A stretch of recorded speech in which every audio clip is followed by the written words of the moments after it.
If you want to know how to put 14 properties on the contract per month, stay tuned because in this podcast, Omar Lopez is doing that and he will actually teach you how to do it. This is a marketing and sales business and Omar knows it and he's down to explain everything and the most important part, the sales process. Now, before we get into that, welcome to the Self Investor Podcast. Every Sunday, we put a new episode where we bring new guests about real estate, entrepreneurship, personal development. So all I ask in exchange, if you think that we are providing value, click like, subscribe, and I would appreciate any feedback, any comment. You can DM me on Instagram as well, Carlos Gonzalez Investing. So let's get right into it. Estamos activos. First of all, thank you for being here, Omar. I really appreciate you being here, taking your time to sit down with me and talk a little bit more about real estate, entrepreneurship. So what's up, man? What's up, bro? Thanks for being here. Oh, yeah. So first of all, my first question that I ask everyone, how many transactions have you done in real estate? I've easily done over 100. Over 100? Yeah, over 100. Awesome. So you must know something, right? I know a thing or two. Awesome. So can you tell me what is exactly that you're doing right now as of like today? What's your business exactly look like? Yeah, so we do wholesaling, and we wholesale in 6 different states. So I'm sure some of your viewers know wholesaling, just putting the property under contract, looking for a cash buyer and selling it to the cash buyer. We do a lot of novations. Okay. So I've been doing that for the last a little over 2 years, with my team. Okay. And we run Google ads on PPC. That's our main form of marketing. And so we have people call us or submit inquiries, both. And from there, I have a couple of closers that will process the leads. I got a couple of follow-up specialists that will review the owner situation, figure out if we're even a good fit for each other. If we are a good fit, if we're within the ballpark, then we'll submit an offer and put the property under contract and either try to novate it by putting it on the market, either through a realtor or on the flat fee MLS, or look for a cash buyer through off-market strategies like Investor Lift or, calling local cash buyers in the area trying to get the contract sold. Nice. Yeah. So basically, you're doing your own marketing, right? Yep. And then whoever wants to sell his or her house, then since you're doing the marketing, they usually put their information there on the ad, and then you guys quickly call that person, right? So how fast do you usually call that person back? Like from the moment that person fills out a certain form saying that they want to sell their house, how fast does your team or you call that person? Yeah, good question. So we try to call it as soon as possible. Nice. The goal is within 10 minutes. Okay. But if somebody's on lunch or whatever the case is, then it might be within the hour or so. But with PPC, the faster you respond, we got 4 guys right now. So we have 2 follow specialists and 2 closers. And sometimes I'm closing right now at this stage as well. But if I see a new lead, everybody will get a notification on their computer and on their phone because they're connected on smartphone. Nice. And I get it too. So if they see it, boom, they're on it. But if for whatever reason they're busy and I see it on my phone or my computer, like I'll holler it out. I'll be like, PPC, new lead, let's go. Nice. So whoever's not on it, if everybody's on the phone, boom, you're on it, get on it. Exactly. And even when they're calling in, like the people that call in are easier to convert. Well, not easier to convert, but basically they have higher motivation. They're putting their information for you to call them. So no, when they're calling in, when they're calling in, that has been our better deals. People that are calling in because they're taking the time to actually call. When somebody submits a form, then it's like, all right, I'll submit the form, and then they can call me.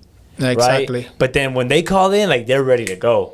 Right? So when somebody's calling in, I'll be like, PPC calling, even though everybody's getting a notification. I'm just like, get it. Who's got it? You got it? Let's go.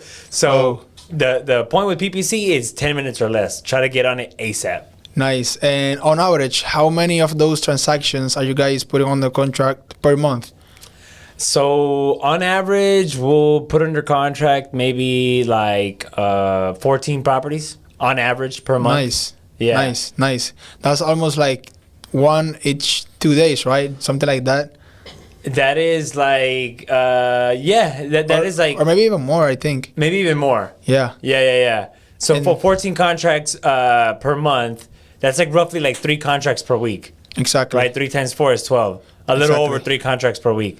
Awesome. So for you guys that are not understanding the power of this, right? So basically, like, Omar and his team, they're doing marketing, right? So you guys are putting an ad saying like, hey, do you want to sell your home? Or, well, first of all, how does that ad looks like? Yeah, so it's Google. We run everything in-house. I have a team member that does it. We kind of figured out how to do it ourselves. So you're not like contracting another agency to do those ads. You guys do it yourself? We do it ourselves on Google. Okay. So it does take a little bit to learn, but once you dial it in, you know, I got to give more credit to my team member because he kind of figured it out. We went on a learning spree on how to figure it out together. But he runs like some sort of copyright on Google, runs different campaigns online, and from there, they're just being marketed in 6 different states. So it says sell my house. When people search up sell my house or buy my house, cash buyers near me, sell my house fast, whatever it is, depending on how much we're bidding in that area, our ad will pop up. There's other people on there too. So whenever you go on Google, on the top, if you search something up and if it says sponsored, then people are paying for that ad. Exactly. So that's where we run our ad. And we run it in 6 different states, so it lowers our cost per lead. So it's kind of a trade-off because... So is it like the same ad but in different states? It's the same ad, or we run like different ads. Right? Exactly. Right, 5 different ads. But across all those states. All those states. But they're all similar. They all have the similar message. You know, on the top, it'll say like, hey, you looking for a cash buyer or sell your house fast or whatever it is. It's like 5 different ads in 6 different states, and they kind of rotate on different campaigns. Nice. And this is great because you're the first guest that is actually like full on like wholesaler, you know, because the other guests that I have before, they're flipping houses. They also do wholesale, but I feel that you're doing like the hardest part of wholesaling, you know, because wholesaling, from what I've heard of, because I haven't done anything like that. I've wholesaled and all that, you know, but my operation looks way different than yours. So I'm very curious because your business, your operation is a marketing and sales business. Wouldn't you say that? Yeah, it is. Right? Yeah. So it's crazy because you are doing this type of ads, right? And you're putting on the contract 14 on average properties per month. Right, per month. Right. So for those that don't understand this type of business or this part of the business, they might be saying like, wait, but this guy is like buying 14 properties per month. Like how is he buying all this and etc. So can you go through the process of, let's say that you do the ad, right? Of course, after someone calls in or puts their information, you guys answer that call or call that person, negotiate with that person, agree on a price. Yep. Besides that marketing, are you doing anything else, or that's the only marketing that you're doing? That's the only marketing we're doing right now. Awesome. So let's say that someone calls in, right? Like I was just saying, and you guys agree on a price, you put the property on the contract.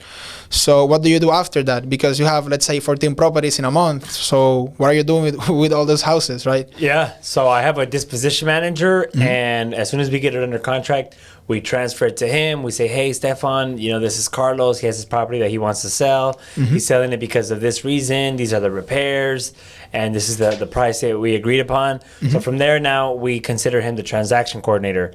So he's the one that coordinates the transaction. He's a different department. And from there, he'll schedule a lockbox to be placed on the property, or photos always, and an inspection report if need be. And from there, we at that point, we should already know whether the deal is going to be a wholesale or an ovation. We do a couple of hotels nationwide like this, but not a whole lot. And so we have to sell the deal to him, and we say, hey, listen, you know what? I think this is going to be a perfect novation, or it's going to be a perfect wholesale. So from there, we say, all right, you know what? He's going to start looking for a cash buyer. If it's going to be a wholesale, he'll blast it out on Investor List immediately after he gets the photos. And so now he's the one handling the files. So on acquisitions, we're just worried about getting more properties under contract. Exactly. So we're not dealing with the seller anymore, and we're just passing the file to him. Exactly. So from there, he's the one now looking for the buyers and dealing with the seller.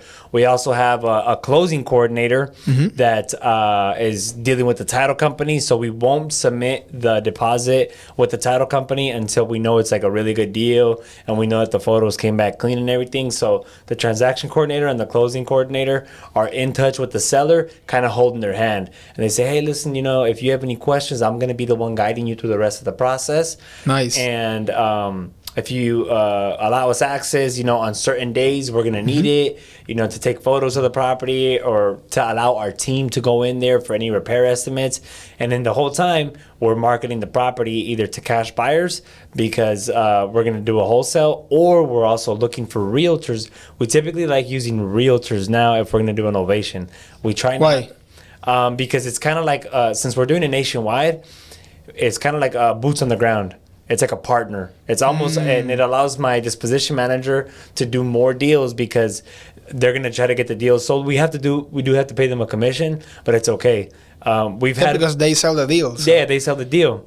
We've had better experiences using the realtors than on the flat fee. I know some wholesalers out there will put it on the flat fee to just try to sell it, and they just pay the buyer's agent. But from our experience, we prefer now to underwrite the deal where we could pay the selling agent and the buying agent, and it's just like another person on our team that can help us get the deal sold for innovation. Wow, awesome. Yeah. Awesome. So that sounds awesome. That sounds great. That sounds great. So what would you say is the most important data that you track, or in other words, KPIs, right? So what are your KPIs for a contract, more or less?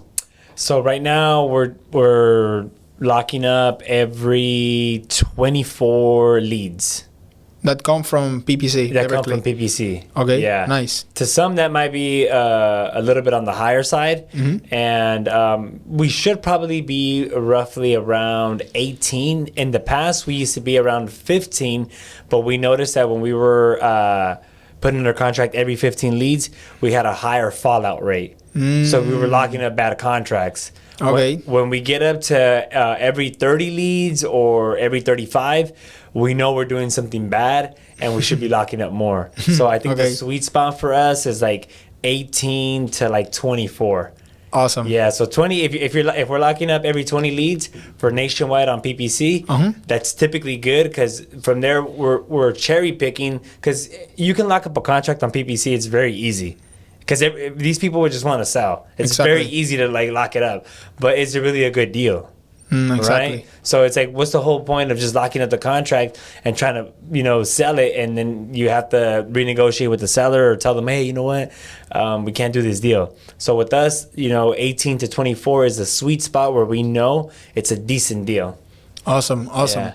And then going back to the disposition / transaction coordinating side of the business, what's your philosophy to keep a happy seller in this case? Like what do you guys do so that the seller is happy through the process and is happy of actually calling you guys, Yeah, so we literally have to be a concierge with them. Exactly. So you got to check in with them every other day, every week at least, giving them updates, sending them the emails, sending them the paperwork. What we also do on the closing coordinator side, our closing coordinator will immediately send out like a seller packet where they have to fill out their information and give us like, all right, what's your name? What is your address? And then we do like a little follow-up with like the repairs of the property, which we already got on the acquisition side, but now we have them kind of do like a little checkbox, like what do you know about the mechanicals, about the HVAC? Oh, give us the information to your mortgage company, give us the loan number, give us the phone number to the mortgage company, because we're going to start requesting payoffs ahead of time as well. Exactly. So we send them like the novation and indemnification agreement. So we start sending them paperwork in advance so they could see like, oh damn, like these guys are like really working the deal, because other wholesalers, what they'll do is they'll just get it under contract. They might call them like every week or every other week, and they're probably afraid to like give them like a checkup, like especially if it's not a good deal, right? If it's not a good deal, they're over here trying to market it, trying to say like, oh, can we find a buyer? Can we find a buyer? And they're not really checking up with them, right? So they're not really holding their hand or being a concierge with them, because Exactly. you have to remember that these people, like, you're messing with their lives. Yeah, it's their home. It's their home. They're moving into a new spot. They have a job transfer. So it's our responsibility to check up with them every single week, every other day. If they call in, take the call. And if they email them back right away. That way they can see, okay, you know what? These guys are legit, right? Because I was under contract with somebody else and they didn't give me no updates and they weren't really being transparent. That's another thing too. When we're doing novations, on the acquisition side, we let them know that they got approved for the concierge program. You know, that's a term that everybody might recognize. And so we transfer that same language to the disposition side. So we let them know that we are going to be working with our network of buyers, that we're not going to be the final buyers, and that we are going to need more access to the property and everything. Nice. So even if it's a wholesale, like sometimes like the ones that get approved for the concierge, sometimes we even end up wholesaling. So it makes wholesaling even easier, right? Because, you know, when you're wholesaling, you don't really tell the seller everything that's going on. But when you're doing the concierge service, you really are telling them like what's going on, and they really don't care. Because all they want is their money. Is their money, exactly. They just want their money, and they just want to be felt that they're being treated good, that they're being taken care of, that their property is really going to get sold. So when we transfer it to Dispo, we say, oh, hey, Dispo manager, I got Carlos right here. Carlos got approved for the concierge service. You know, the cash offer didn't quite work. The cash offer was really low, so we're emphasizing throughout the entire time, because that way, sometimes when they see the property listed on the MLS, or if they see like a realtor or other people walking it, we say, hey, listen, remember we told you like this is the concierge service. Exactly. Right? So we need those extra walkthroughs, but don't worry, you're going to get so that way they're not being surprised, right? Because if you're wholesaling it and you have like people walking it or whatever, they might be like, wait, who are these people? Like, you know, but if you tell them up front like what's going on, and you establish that frame, they're just like, okay, great. Like, you know, I know what's going on. Exactly. Yeah. That makes a lot of sense, because you're like setting the expectations, right? Exactly. So I think that by setting those expectations clearly in each step, that makes the process easier for you guys and even for the seller, right? Right. So when do you think you guys are very straightforward, or in what process are you guys setting those expectations?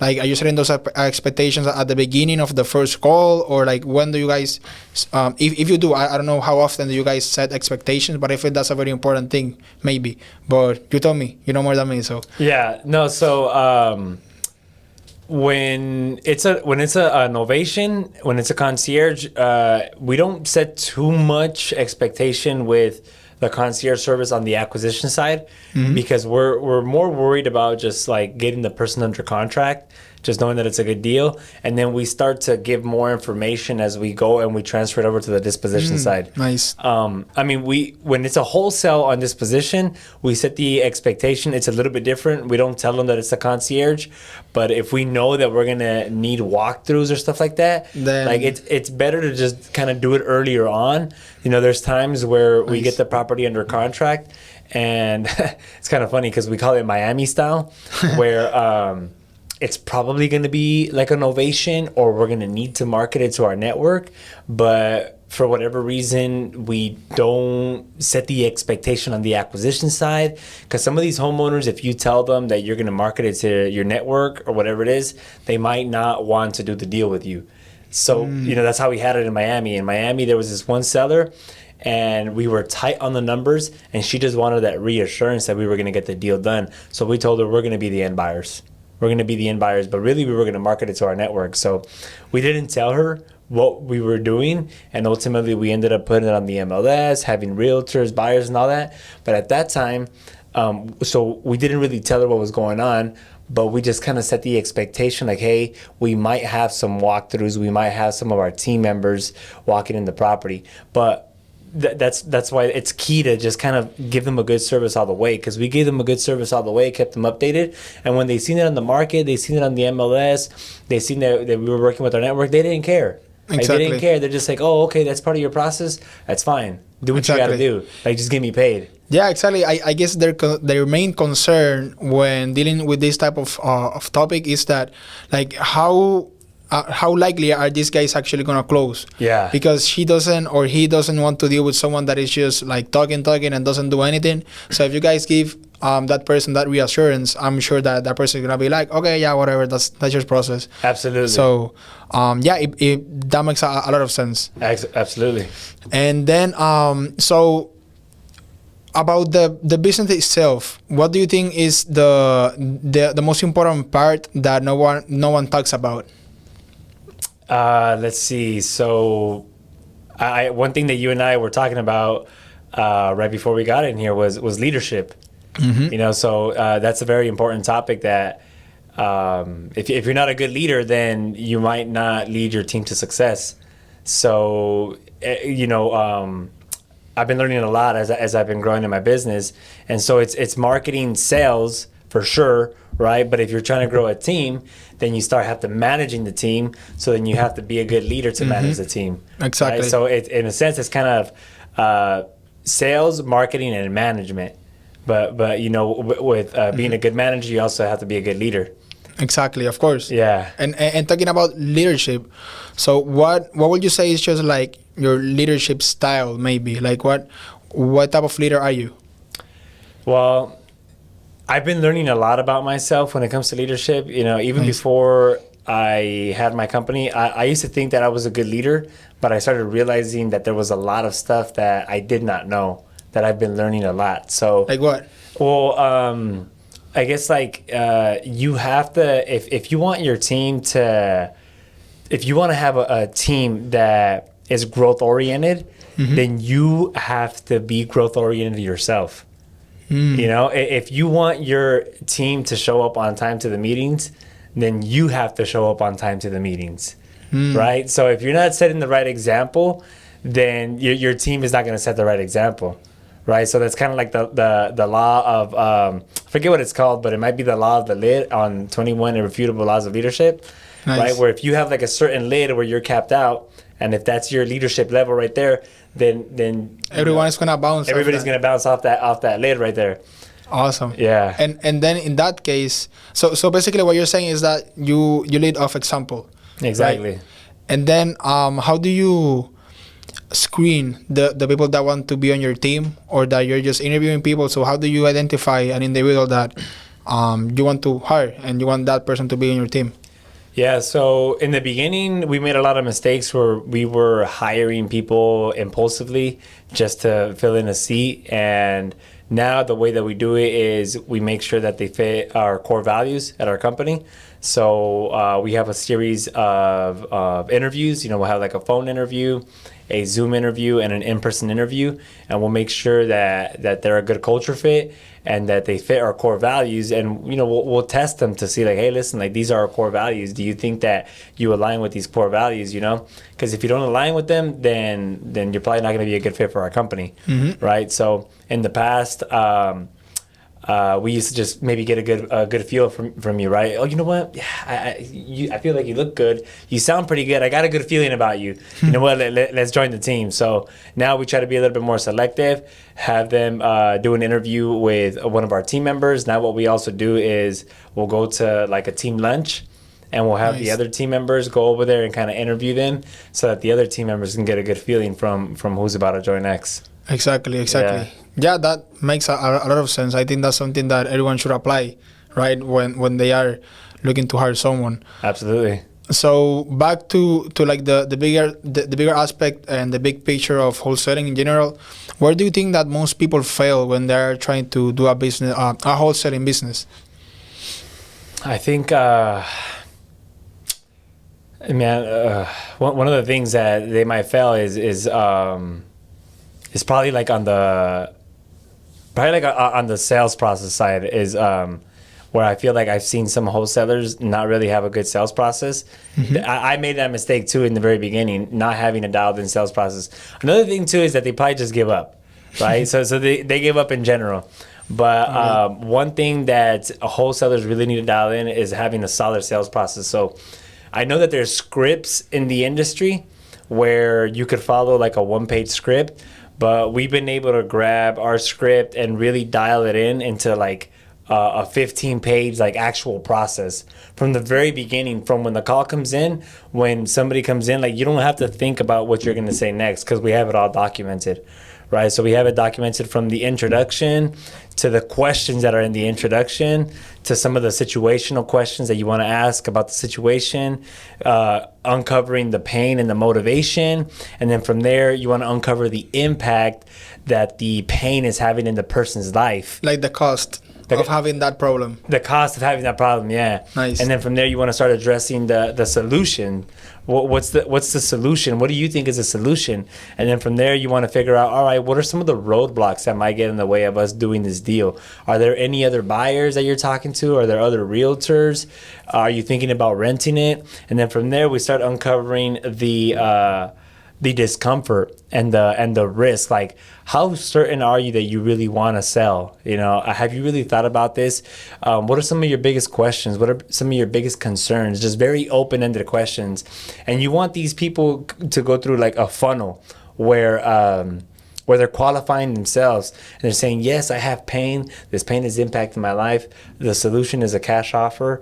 There are no roadblocks. I am ready to sell. I do want to work with the cash buyer. And then from there, we also have, then we start addressing the price. Is this person even qualified in terms of the price to even work with us? Like, because if they want a super high price, if they have the urgency and the motivation, but if they want a really high price and you can't get them off that price, then they're probably not going to be worth your sales process, the rest of your sales process. So from there, you ask them about the price, and then we challenge them on the price. We say, hey, listen, are you flexible on that price? You know, because if you're not really flexible, then we might not be a good fit for each other. You know, the people that work with us, they understand that our offers they're not going to be the highest, but, you know, they are backed by value. And the value is that we will buy your house with speed, certainty, and convenience. And the homeowners that work with us, they're okay taking a little bit of a lower price because they're going to get the speed, certainty, and convenience. So what's more important to you? You know what? I am a little flexible. I do need that speed, certainty, and the convenience. Boom. From there, and we have all that stuff written down on our sales process. And then from there, then we're like, okay, you're qualified. Let me start asking you about the property conditions, right? Exactly. We don't get into the property conditions until we figure all that stuff out first. Other wholesalers in the industry, they'll probably start going right away into the conditions. Oh, tell me about the roof. Tell me about the repairs and all that stuff. We don't care about any of that stuff until we find out, like, are you even a good fit for us, right? Like, I tell most of my guys, like, why are they selling? Why are they selling? Why are they selling? What's the urgency and the motivation? I want to know why. Why is this person reaching out to us in the first place? Don't even address the price first until I find out the why. Because I could probably find out the price if they tell me the why. Exactly. Right? Or if they tell me the price, if they tell me the price and it's high, but if the why and the pain is high, then I know that price can be negotiated. Exactly. Right? So from there, we get into the condition, and then from the conditions, once we gather all that data, then we'll set up another call for an offer, and then we have all that documented on our sales process where we know exactly how to open up the call. Say, hey, listen, you have a pen and paper. I need you to write down an important number. An accusation on it. You're probably going to be disappointed by what they were able to approve. The offer's not that high. So whenever a new rep comes into our office, they can just literally just read the sales process line by line and they know what to say next. From there, they deliver the offer. We got a little process for the negotiation. So from there, if the seller says no, which most likely you're going to deliver low, they're going to say no. Then we have like a series of steps on how to negotiate right there so that you don't go straight into the negotiation. We try to create some resistance on the negotiation where it's like, yeah, you know what? That's really all they authorized me to spend. I mean, I guess what's your other alternative if you don't sell with us? You want to stay detached. It's like because the traditional salesman is going to go straight into the negotiation. That doesn't work for you? Okay, well, what does work for you? What does work for you? Let me know. I can speak to my underwriters. But with us, it's like, yeah, I mean, I wish I had more wiggle room, but yeah, I guess if we don't work something out, like, what are you going to do next? Yeah, are you sure you want to do that?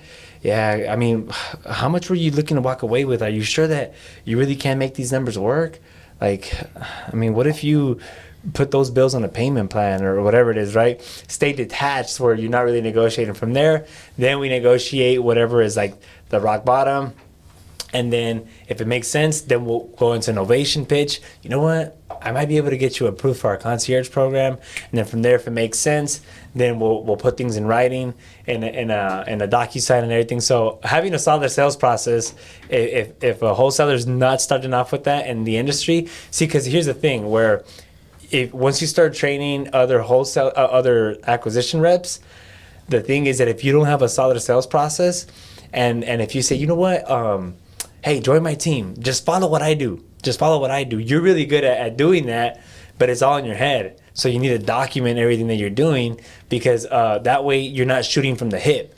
Like it's like, okay, you know what? Just listen to what I do. Here's a little 1-page script, and then just kind of like do as I do. Just watch how I do it. But if you have it all documented, now you come in and you train around that process. So now they could just follow that one system that you have, that one process, and they could just keep on going. And that way, you don't have to. Because I've done the mistake in the past where I hire a couple guys and I give them the script, and it's like, here, this is your process. Just sit next to me and listen to how I do it, and just watch how I do it. That's how I want you to do it, right? But then it all clicked one time when there was this guy that he said, you know, the reason that you guys are failing is because it's not because you have the wrong list or you're talking to the wrong sellers. It's because you don't have a sales process. You don't have a duplicatable sales process. So I was like, damn. So I created my sales process, and then from there, like, we know exactly what to do next, and then we read every single part, and then boom, once we're done with that, all right, talk to the next seller, go through the process, talk to the next seller, go through the process, and then we modify that sales process, and sometimes we say, all right, this is what we're going to say next. You know what? That's not really working. Try this next. Wow. Yeah. That's great. And then you said that your sales process is around 15 pages long? It's actually a little bit more, I think. Really? But wow. We don't print it out. We have it all on Google Docs, right? But it's very detailed, of course. It's very I guess. detailed, yeah. It's probably over detailed. I also have like another simplified version where it's kind of like a checklist, but like the actual sales process, we write out everything that like you could say, and then it's probably long too because on parts of the sales process we have like question banks. So like you're not gonna ask like the same question all the time, right? So we have like a couple of like bullet points with like different questions, like on the pain or the impact. Like, you know, it's different ways to ask it. Exactly. So that's why it gets pretty long because we try to detail everything. After a while, once you do it so many times, like I got to a point easy. where I don't even really like look at the whole sales process, but I sometimes pull it up to just kind of see what's next. You know, just to kind of like a bullet point. And how did you come up with that? Like, how do you actually create that long process? I guess that just documenting everything that happened on the calls, I guess. So the way that I first created it was when I watched that guy, Eric Klein. You know Eric Klein? Yeah, of course. He's the one that had mentioned that the reason that you're failing is because you don't have a sales process. So when I watched his video, his training, and what I did is I literally spent like 2 days because I did not actually have a copy of the sales process. The one that he had, I just seen the videos that he was talking about. So his was a 6-step sales process. It was like the intro, discovery, then the property conditions, then the offer, whatever it was like 6 steps. So what I did is I went to his videos and I literally for like 2 days, I watched the videos, I press play, I'll type it out, pause, play, just hearing what he was saying and just typing everything. And I literally typed out the entire sales process. And that's how you came up with that 15 long page. Right. Nice. So from there, I kept modifying it. And then we also had another team member that joined our team, and he's really good at sales also. So he came in with different ideas and different philosophies for sales. And we ended up like modifying it and adding more to it where it kind of fits to our style now. And then because we do novations also, so we added some parts for novations as well. So it was just kind of document everything, and then from there we just kept adding and subtracting. Nice. So that must be like the golden part of your business, that sales process. That is like a golden part of the business right there. And on like from that whole sales process, I guess that the most important information that you get from the seller, like you mentioned before, is that motivation, urgency. Wouldn't you say? Yeah. The pain, the Exactly. why, you know, because like it's all happens to the why, right? It's all behind the why, you know. That's I mean, that's kind of like a good point how you mentioned, where do wholesalers fail? Like you mentioned earlier, it's sales and marketing, right? I kind of started clicking to me at one time where I was like, you know what? I need to get the marketing component dialed in, right? And so what did I do? I got the PPC dialed in. PPC is like one of the hottest leads in the industry. So once I got that dialed in, I was like, I need to get the sales component dialed in, right? So a lot of these wholesalers, they're not very good at sales. Right. And so hence the sales process, because I have the sales process dialed in, but there's a psychology behind the sales process. Right. So everybody has to be bought into that psychology. So the psychology behind our sales process is a little bit different than other people's. And our psychology behind ours is we like to stay detached from the sale. We're not enthusiastic. We're like I'm kind of enthusiastic right now because that's my nature. But when we speak to the homeowners, maybe some other wholesalers might be like, "Hey, Carlos, how you doing? Hey, are you having a good day?" And some people might think that a salesman has to be like super enthusiastic, but that's not true.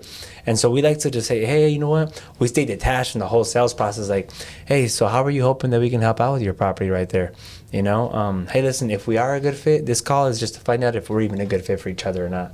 Because if we're not a good fit, we're just going to point you in a different direction. More often than not, we're not a good fit for each other. And that's true. And that's true. But other wholesalers, they come in and they're just like, "Oh yeah, your property, yeah, it would be a good fit. Here, tell me about this, tell me about that. Oh yeah, that part, don't worry about it. We got you." They're thirsty, right? They're thirsty for the sale, right? So with us, we like to take detached. "Oh yeah, listen, even if they give us a good price, whatever it is, just like, okay, yeah. Hey, listen, even when we deliver the offer, hey, listen, feel free to tell me no if this doesn't work for you. I completely get it.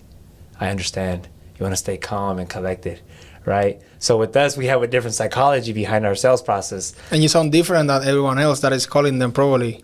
Yeah. Other wholesalers, maybe they're more enthusiastic. They're more quick. They won't let the seller talk.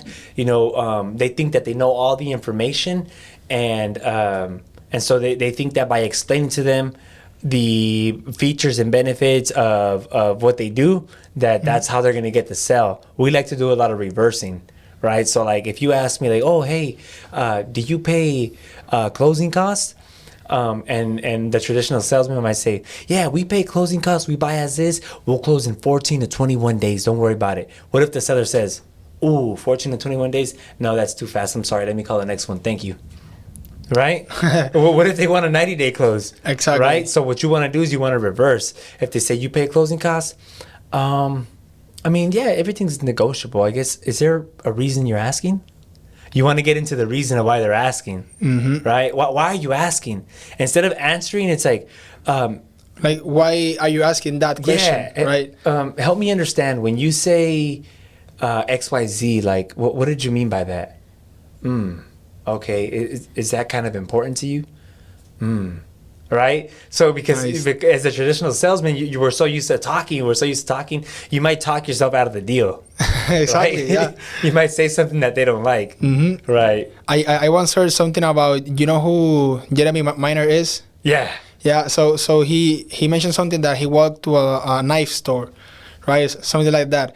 And then he stepped into the store, and the salesman, instead of doing like that discovery and seeing why he's there and how that salesman can help Jeremy, that salesman brought Jeremy directly to where the how do you say, like the pointiest knives are, and starts selling to Jeremy like, these are the best knives, these cut through everything, this and that. And then Jeremy was like, "Oh, actually, I don't want that because I'm trying to buy a knife for my daughter and she's learning how to cook," And then basically that sales guy lost that sale because he, instead of asking Jeremy why he was there, and then if Jeremy were to answer that it was for a knife for his daughter, then that salesman could have done and be like, "Oh yeah, we have these knives here. Exactly, these are like the beginner knives, Yeah. So the point of this is that you have to listen first, right? Listen and see what's important to that person, because if you're too enthusiastic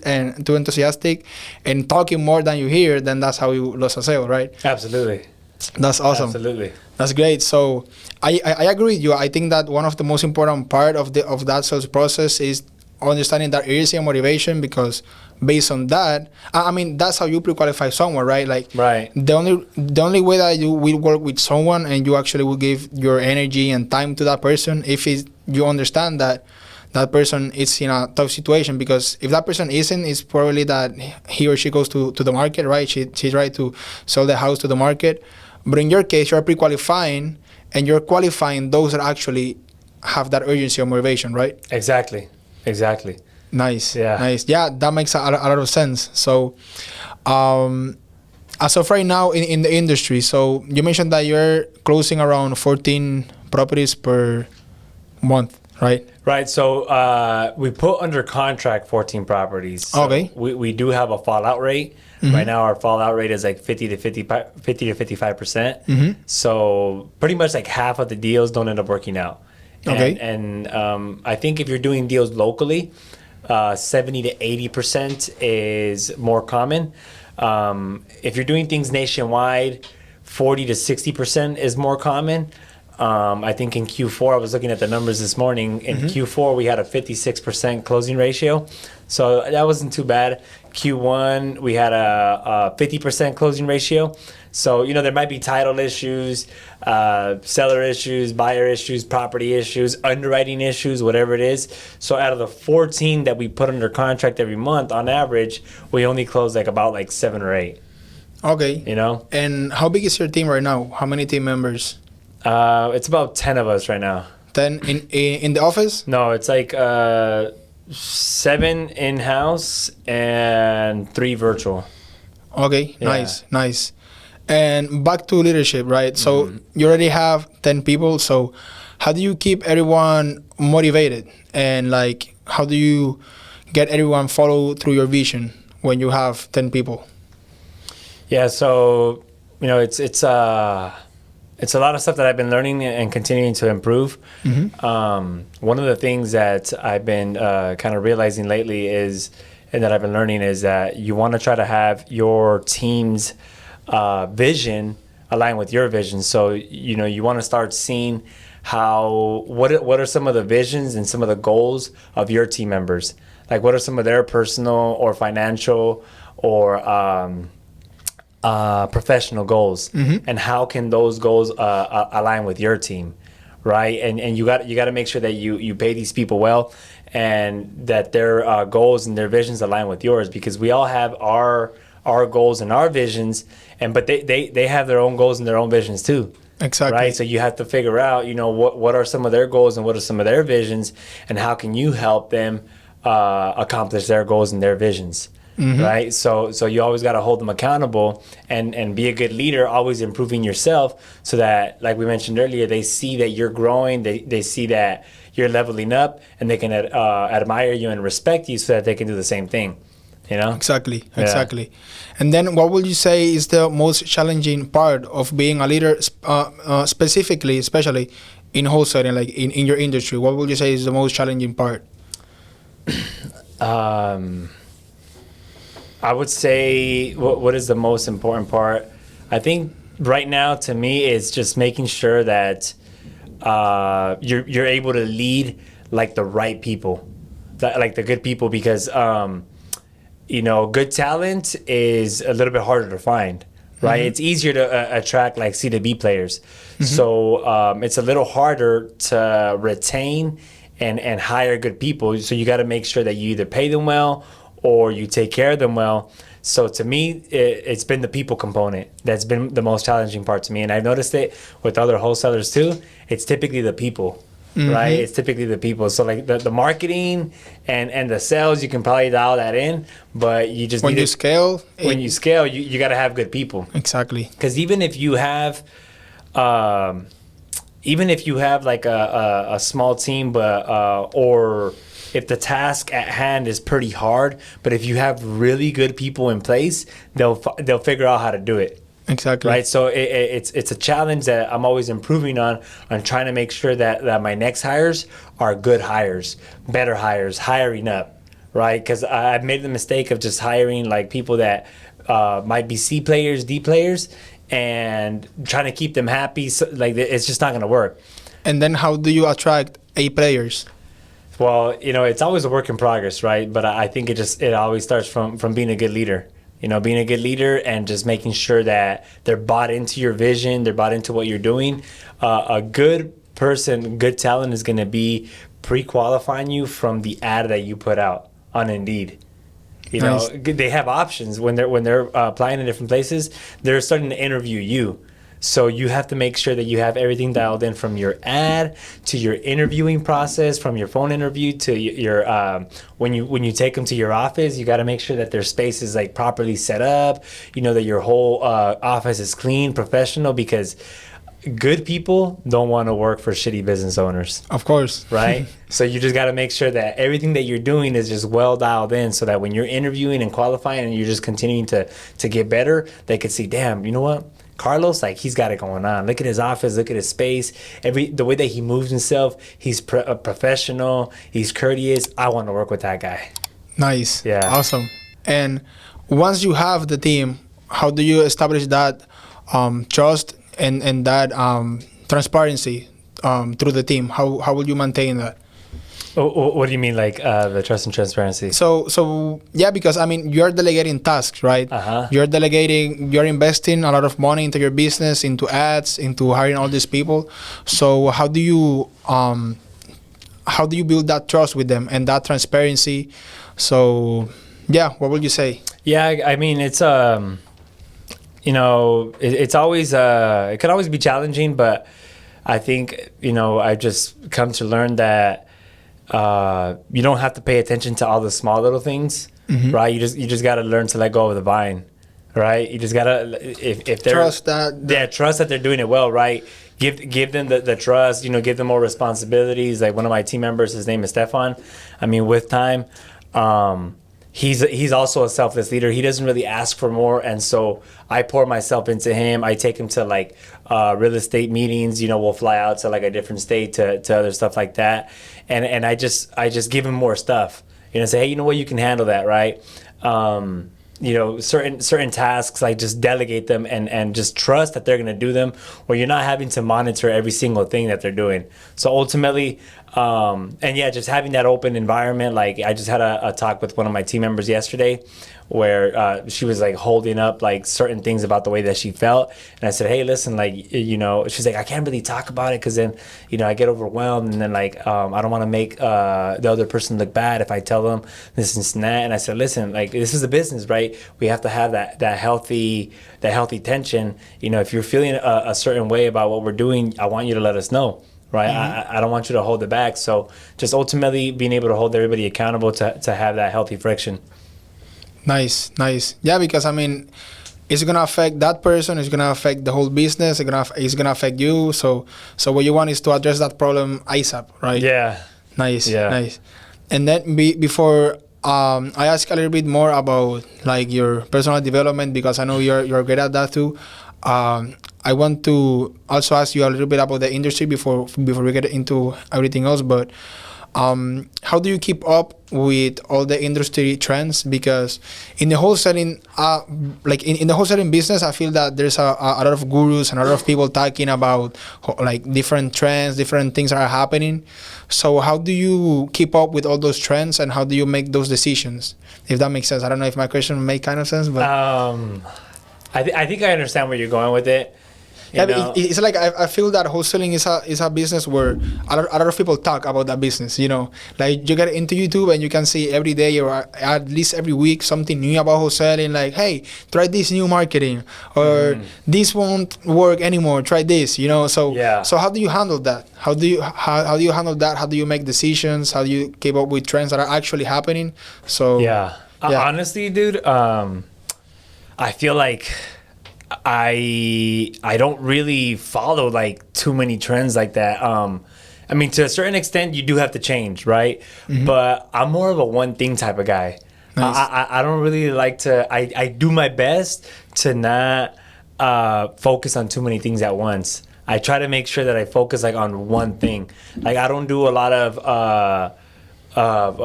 what do they call it, sub twos. Right, I don't really do that many sub twos. Which is like a trend, would you say? Right? Yeah, I've done them in the past. I don't really do seller finance. I've done them in the past, but right now, like our main thing is like wholesale innovation, wholesale innovation, wholesale innovation, right? And then And maybe that's where wholesalers fail, that they want to do everything, right? Like they might do a wholesale, the innovation, the sub to, then like a bunch of things, and then they are not focusing on anything, and then they end up failing. Exactly. You know, when I was doing cold calling in the past, that was a one marketing channel that was working for me. So that's the only marketing channel that I did. Now that I'm doing PPC, that's the one marketing channel that has been working for me. So that's the only channel that I'm doing right now. Exactly. And so now I am trying to maybe like add more channels, right? Once you figure one thing out, then you can add other ones. That's one thing that I've learned how to do is like you do have to adapt. You do have to learn how to change, because when cold calling wasn't really working for me, what did I do? I had to change into PPC, right? When regular wholesaling wasn't working as much for me, I had to pivot into novations. Right. So once those things really started working for me, then I just kept doubling down on those. Right. So I try to make changes like slowly. I don't try to hop on the new trend or anything. Nah, I try not to. And then you're only doing PPC, and then what's your goal then? Like, what's your next marketing strategy? I guess you're not doing any like outbound, like any cold calls, anything like that, right? You're No just doing cold PPC? calls. No cold calls. Only PPC. The other marketing channel that I would like to do is direct mail. Okay. Direct mail to do it more locally. Right now with PPC, we are getting like a 5x return, which is not too Awesome. bad, you know, but I do want to do more deals locally. So I think that would be my next marketing channel now that we have the PPC dialed in. Nice. Yeah. And more generally, like, what's your goal in the whole business the next years or maybe 10 years? So I don't know how big have you been thinking, but what can Yeah. you say about your next goals? Yeah, I mean, in the next 10 years, I want to be one of the main players right here in South Florida. Nice. And that's probably going to be the goal in the next 3 years. So Nice. me and my guy were just talking about it this morning. We want to have a lean and mean team. Lean and mean. Pay everybody well and just start to focus on bigger deal sizes right here in Florida and South Florida. So within the next 3 years, we want to be doing 4.5 million with maybe like 3 closers, 2 follow specialists, 2 dispo, like 1 TC or 2 TCs, and just doing more deals locally, building up a stronger cash buyers list. Because right now, a lot of what we're doing are novations, so we don't sell to the same buyer all the time, right? So we want to make sure that we're being more niche with like the realtors and the relationships that we work with. That's one of our core values, relationships, right? So we want to make sure that we establish longer lasting relationships with everybody that we're doing, with you, with our sellers, with our buyers, with our realtors, with our hard money lenders, whatever it is. We're not really doing that many flipping right now. It's just wholesale innovations. So in the next 3 years, it's just being more centralized to like Florida or South Florida as a whole. Awesome. And I think that relationship aspect is very important, because that gives you recurring business without investing anything, right? Because people like to work with you so much that they bring you business organically just by that relationship. That's what I was telling my guy this morning. I got done reading this book called The Ultimate Sales Machine, and they have a chapter where they talk about your Dream 100. So you want to try to build up your list of 100 clients that can give you repeat business all the time. So I was telling my guy, I was like, hey, bro, I was like, you know, the fact that we're doing things on a more nationwide level, we have to continue creating new relationships all the time. Right, so I said let's bring it back a little bit more localized, where we can continue to do business with the same realtors, with the same buyers, and because every buyer that you get, there's a cost to getting that buyer, right? So when you have one buyer and they buy from you 5 times, you only paid for the cost of that buyer one time, because from there they keep repeating the business. Exactly. Yeah. Exactly. That's great. I completely agree with you, and I know that you're gonna accomplish that goal. Maybe even before 10 years, hopefully, I think so. Yeah, it's I possible. think. I mean, in 10 years, we were thinking of hitting a target of like 15 million, but I think we'll be able to do that sooner. Nice. Yeah. Nice. And then, so I also wanted to ask you about your personal development, because I know that you've been a lot into your. I mean, I see you at the gym. almost every day, right? So can you share what's a typical day for you, more or like? Yeah, definitely. So I wake up at 5:30 now. I used to wake up like at 6, but I've been enjoying waking up at 5:30 now to get up a little bit earlier for the gym. From there, I'll do my breath work. You know, some meditation, some journaling really quick. And then, you know, drink some water. I always drink some water first thing in the morning, and then go to the gym. Then at the gym, I'll do like maybe like an hour and 20 minutes. From there, go to the office. Go to the office from 9 to like about 7. And then I'll try to fast throughout the day as well. I won't eat anything till like about 4 p.m. You know, really? Yeah. I'll have my first meal till like 4. I'm a big coffee drinker, so I'll drink coffee through the day to suppress my hunger. But I like fasting. I never eat breakfast, and I try to always skip lunch also. Nice. Because there's health benefits behind that too as well. So I skip that part, and I guess it also maybe just kind of helps me like stay leaner also. And then from there I'll go to yoga like at 7:30 in the evening, and then do like an hour and a half of yoga. I love yoga as well. And then after that I'll go home and I'll do the ice bath. You know, I got the ice plunge at my house. Yeah, I see. Yeah, at the stories. Yeah, I got the ice plunge, so I'll do a little ice plunge. I got a massage chair, so I'll try to hop into the massage chair, massage myself, and then just do it all over again, Monday through Friday. I don't drink, you know, so that's part of my personal development. I quit drinking like a year ago, Okay. so I'm never going to drink again. I just quit it forever. You know, at the gym, I'll listen to audiobooks now. I don't really try to listen to music anymore. What are you listening to right now? I'm listening to Outwitting the Devil. Oh, yeah. Twice. Twice? Yeah, so I listened to it once and I put it again on repeat. Nice. Yeah. Nice. Yeah, that book is amazing. Yeah. And how important do you think that personal development is when it comes to business? It's everything. Yeah, it's everything. You know, like I mentioned, just being the person at the top, the leader at the top, you just have to make sure that you have a higher responsibility. Everything rises and falls on leadership. If the leader at the top is doing a poor job, then the rest of the company is going to be doing a poor job. So I have a duty and an obligation to make sure that I'm continuously personally developing myself. You know, we don't party, we don't go out on Fridays, we don't go out on Saturdays. You know, we don't do any of that stuff. I don't drink. So, you know, I'm always working. You know, I rarely watch TV. I'll probably watch TV maybe like once every couple of weeks. Right now, me and my girl, we are watching a series that I had already watched a long time ago, Breaking Bad. Ooh, bro, that's my favorite. Yeah, I know. Like, that's crazy. That's the best. She had never watched it before. Oof. Really? And I don't watch series because like I'm afraid to go down like a rabbit hole, right? But like this one time, like a couple of weeks ago, I was like, there's been a couple of times where I'm like, no, let's not watch it because like we're not gonna get off of this. Yeah. And then I was like, you know what? I was like, let's check it out. So we've been watching like an episode like a week or like 2 episodes a week. You know, like Friday or Saturday. But other than that, we'll spend like a whole month without like watching TV. You know, I just do so much throughout the day that like by the time I get home, I'm just exhausted. I don't have time to watch TV. You know, like some people will like watch TV to go to bed or stuff like that. Like I don't do that. So. Yeah, just from there, just, you know, going to masterminds, you know, trying to level up with people like you as much as I can, you know, to create more relationships and investing into my social media, right? Recording more content to put it out and everything. So it's just a snowball effect that just compounds. And how's the podcast coming along? I know that you've been filming some podcasts, right? Yeah. So how's that going? I think I need to be more consistent. I need to be more consistent. I had one interview scheduled this week, but we had to reschedule it. So I just got to get some more people scheduled in to interview them. But I think you've been more consistent than I have.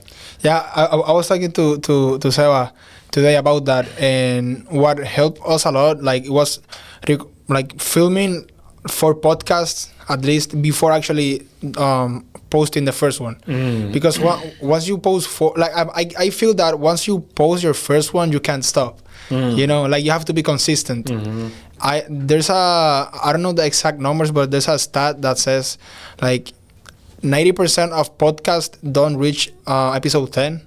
Oh, or like episode 2 or something like that, right? I think I've heard yeah, about like it. that. And then from those that make it to episode 10, only another 10% makes it after 20. Holy shit. So if you do 21 episodes, you're already on the top 1%. Really? Yeah, but I think it all comes down to that consistency, you know. Yeah. Yeah, and I think that's the key on podcasts. I mean, I can't talk about that because I don't have like the best podcast ever, you know. But we're gonna be one of the top podcasts. Yes, yeah. But yeah, I asked you because I really feel that you will be great at podcasting. You know, like you have great energy, great communication, and I think that you will be killing it in your Thank podcast. you. So Thank you you. need to do it. Thank you. 100%. I appreciate it. Hell yeah. Yeah. I want to do it. And then one more thing I wanted to ask you about leadership / personal development and all that. What has been the best advice that you have ever received? And actually, it can be business, you know, it can be business or personal development. But I'm curious, what's the best advice that you ever received and applied and it has worked out? Yeah, I think you know the best advice is just Nice. making sure that you believe in yourself.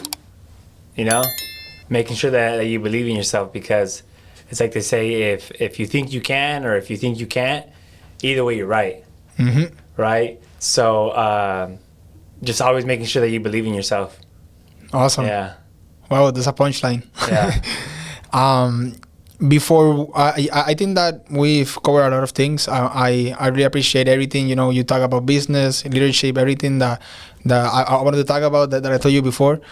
Is there anything else that you want to mention before we finish? I guess you know, most of our viewers out there are probably young aspiring entrepreneurs. You know, just make sure you get out of your comfort zone. I think that's the biggest thing, right? You know, if you're out there and you're watching this podcast, if you're sitting in a level of comfort and you know, you're not happy with what you're doing, that's probably is because you're too comfortable. So you just got to make sure that you go out there and embrace the discomfort, embrace the pain. If you're feeling the pain, that's how you know you're doing something right. But the moment you start to get comfortable, that's when you're going to stagnate and you're literally going to be dying. Wow. Yeah. Bro, that's awesome. That's awesome. I mean, if it was easy, everyone would be doing it, right? Absolutely. So that's great, man. How can people find you on social media and everything? Yeah, they can follow me on IG. That's where I'm like the most active, at _Omar Lopez. Awesome. Yeah. There you have it, guys. This masterclass. This guy is awesome. This guy knows what he's doing, and hope you enjoy and appreciate you being here, man. Let's get it, bro. Thank you so much. Thank you.